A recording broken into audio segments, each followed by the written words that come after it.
पेट भरने की जवाबदारी मेरे भोलेनाथ जी की है, क्योंकि जन्म उसने दिया है तो मृत्यु भी वो देगा, और पेट उसने दिया है तो भरेगा भी वही।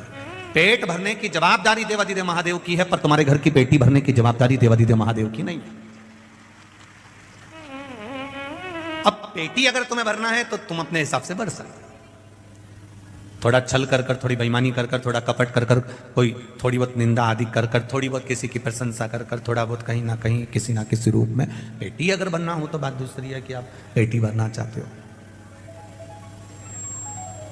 पर पेट उसने दिया है तो भरने वाला भी वही है।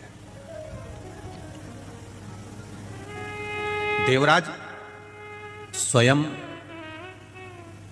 जब तक कमाता था खुद के लिए कमाता था और ईमानदारी से कमाता था, पर जब वेश्यावृत्ति में पड़ने लगा, गलत काम में पड़ने लगा, तो उसको धन की दुगनी जरूरत पड़ने लगी, और धन की जब उसको दुगनी जरूरत पड़ी तब उसने चोरी करना प्रारंभ करा।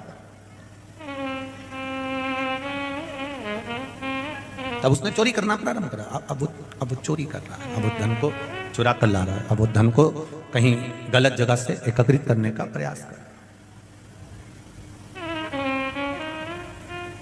शिव महापुराण की बात कथा एक बात और कहती है, आपके भरण पोषण की जवाबदारी महादेव की है, तो आपकी संग में अगर आपकी धर्म पत्नी जुड़ी है तो उसकी भी जवाबदारी महादेव की है। बच्चे जुड़े हैं, बच्चों की भी जवाबदारी महादेव की है। माता पिता जुड़े हैं, माता पिता की जवाबदारी भी महादेव की है।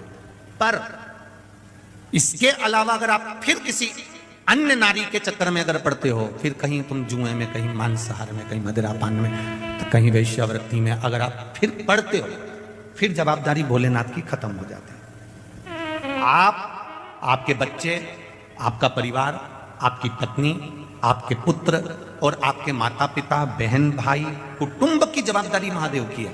पर तुम उस धन को गलत जगह पर लगाना प्रारंभ कर दिए। उसने दिया था पेट भरने के लिए, उसने दिया था बच्चों की शिक्षा के लिए, उसने दिया था। होते हैं कई लोग, अभी कहीं ना कहीं लोगों को कुछ गवर्नमेंट से या प्रशासन से कोई थोड़ा बहुत पैसा मिल जाता है, अब वो मिला था किसी काम के लिए और मालूम पड़े लगा दिया किसी दूसरे काम में। अब सरकार ने तो पैसा दिया था आपको कि इस कार्य में लगाना, अब तुमने लगा दिया दूसरे कार्य में।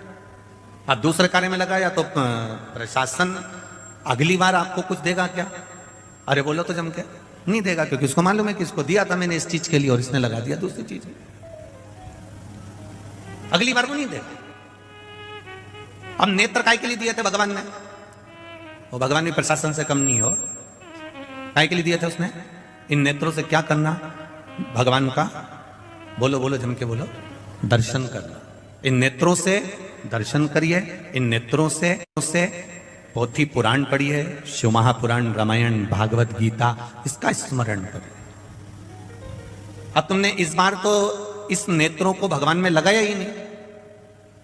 अब पैसा दिया था मकान बनाने के लिए, पैसा दिया था खेती के लिए, पैसा दिया था लोन लिया था मकान के लिए, और मालूम पड़े बैंक वाले बाद में आए तो मालूम पड़े ना तो मकान दिखा ना प्लाट दिखा, और वो लोन का पूरा पैसा खत्म कर दिया। अब बनाना था तुमको मकान, लेना था तुमको प्लाट, करना था काम, मिला था मकान के लिए, लगा दिया गलत जगह पर। गलत जगह पर लगाया, बर्बाद हो गए। बर्बाद हो गए तो अगली बार तो प्रशासन ने तुमको वो पैसा नहीं दिया। साहब अगली बार दिया था, इसने काम में नहीं लगाया, अगली बार दिया था, इसने सही जगह नहीं लगाया, तो अब की बार उसने देना बंद कर दिया, उसने देना बंद।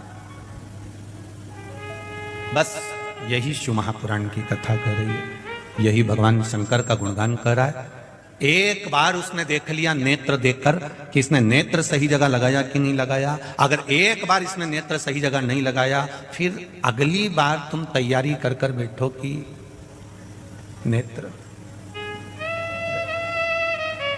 श्रवण दिया था कथा सुनने के लिए, एक बार दिया और सही नहीं गया। ये हाथ दिए थे भगवान की भक्ति करने के लिए, सेवा करने के लिए। कोई बुजुर्ग है, कोई गरीब है, कोई किसी रूप में तकलीफ में है, कहीं भजन हो रहा हो तो इससे सेवा करना, पर हाथ भी सेवा में नहीं लगे तो वो भी चलेगा।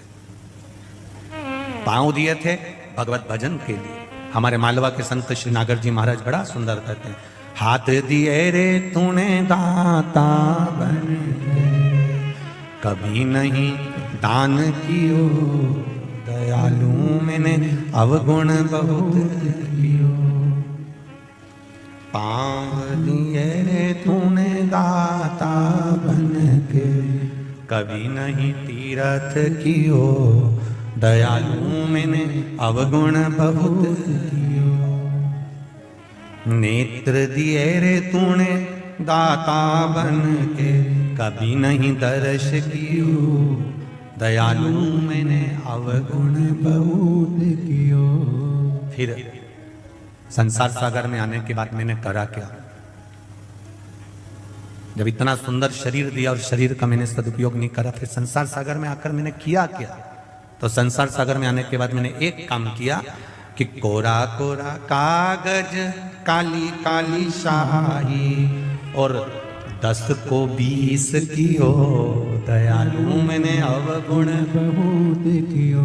इस संसार सागर में आने के बाद में इस संसार सागर में आने के बाद मैंने केवल एक काम करा, 10 को 20 कैसे करा जाए उसको सोचा जाए, उसका विचार किया गया।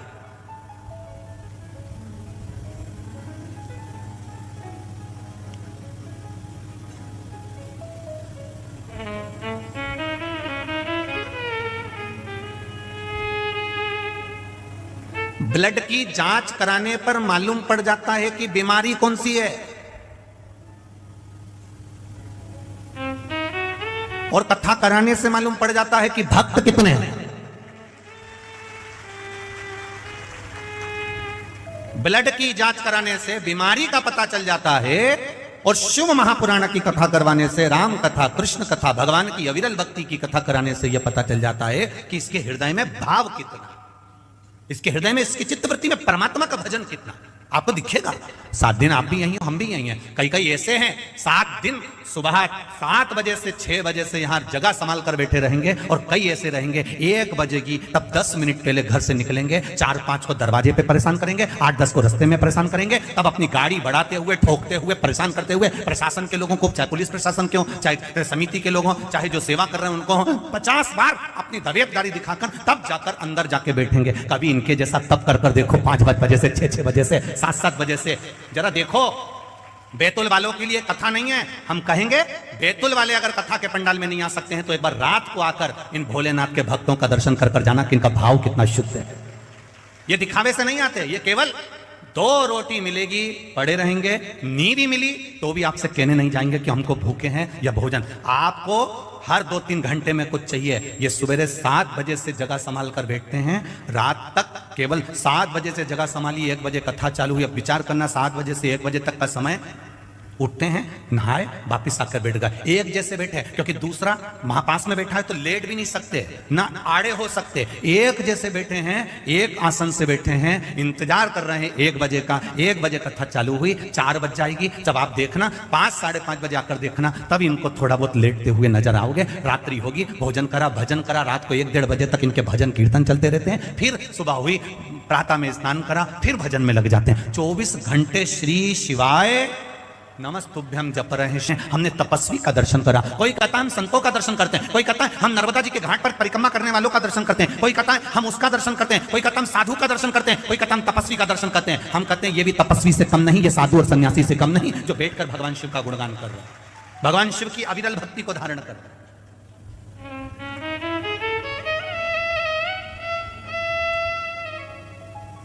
इतने बैठे हो लाखों में,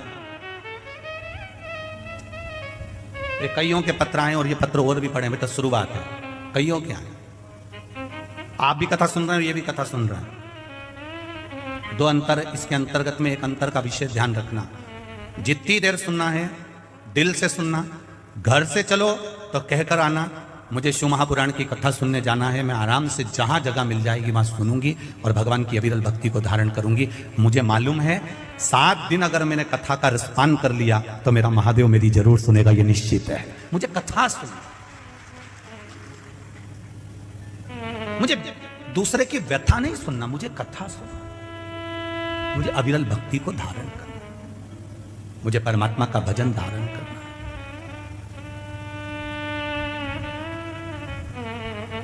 और जब तक वो नहीं चाहेगा तब तक आपको आनंद की अनुभूति नहीं हो सकती। कहीं कृपा, कहीं मां ताप्ती की कृपा और कहीं मां नर्मदा जी की कृपा और कहीं मेरे भोलेनाथ जी की करुणा हुई है। तो बैतूल में ये शिव महापुराण की कथा मिली है, नहीं तो बाबा की कहीं योग संजोग। और वो भी कथा कोई आज की नहीं है, बैतूल की कथा की अभी इनको 1 साल में मिल गई और कथा की बुकिंग हो गई। आप पूछना इन परिवार से, 2 साल पहले की कथा बुकिंग है और 2 वर्ष पहले ये कथा बुक हुई थी, तब जाकर अब उस समय पर जो कथा का स्वरूप था उस हिसाब से इनने व्यवस्था के अनुसार चले। फिर कथा का स्वरूप बढ़ता गया, लाखों में भीड़ आने लगी, फिर व्यवस्था बढ़ी, तो धीरे धीरे धीरे धीरे धीरे धीरे कहीं कहीं शिव ने संभाल लिया, शंकर के रूप में पूरे बैतूल वासियों ने संभाल लिया। और इस कथा का आनंद शिव कृपा से, शंकर भगवान की उदारता बिना नहीं हो सकता। शिव कथा कर रहे हैं। देवराज ब्राह्मण का पेट भरने का जवाबदारी भोलेनाथ जी की है, आपकी और हमारी पेट भरने की जवाबदारी भोलेनाथ जी की है। हमारे परिवार का भरण पोषण करने की जवाबदारी हमारे भोलेनाथ जी की है। पर तुम वेश्या का संग पकड़ लो और वेश्या को तुम यहां से ले जा कर देना चालू कर दो, तो वो जवाबदारी मेरे भोलेनाथ जी की नहीं है। पूरा सुखमय तुम्हारा परिवार चल रहा है, अच्छे से तुम्हारे परिवार का गुजारा चल रहा है, और तुम्हारे परिवार के गुजारा चलते चलते जब तुम्हारे परिवार में कहीं ना कहीं धन के चक्कर में अगर द्वेष हो रहा है, धन के चक्कर में अगर लड़ाई हो रही है, क्लेश हो रहा है, समझ लेना कि परिवार का कोई व्यक्ति इस धन को जरूर कहीं गलत जगह पर लगाना चालू कर दिया। इसलिए मेरे महादेव ने देने से पहले अपने हाथ को रोक लिया। जरूर हमारा धन कहीं गलत जगह पर लग रहा है, और जिसके यहाँ धन आते जा रहा है, समझ लेना हमारे परिवार में सब लोग भजन करने वाले हैं, सब में प्रेम बहुत है, स्नेह बहुत है, इसलिए मालिक भी देने में कमी नहीं रख रहा, मेरा भोलेनाथ दे बहुत रहा। जब कहीं धन की कमी दिखे, जब कहीं संपदा की कमी दिखे, जब कहीं तुम्हें लगे कि धन कम हो रहा है, हमारा पैसा हमको कहीं ना कहीं कम दिख रहा, व्यापार कम हो गया, कमाई कम हो गई, तो समझ लो कि कुछ ना कुछ वो पैसा गलत जगह पर जाना चालू हो गया, वो धन गलत जगह पर जा रहा है। पहचानो,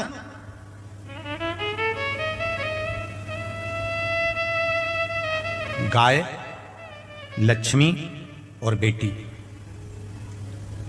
गौमाता, लक्ष्मी और बेटी, ये 3 जब गलत जगह पर जाती है तो देने वाले को रोना पड़ता।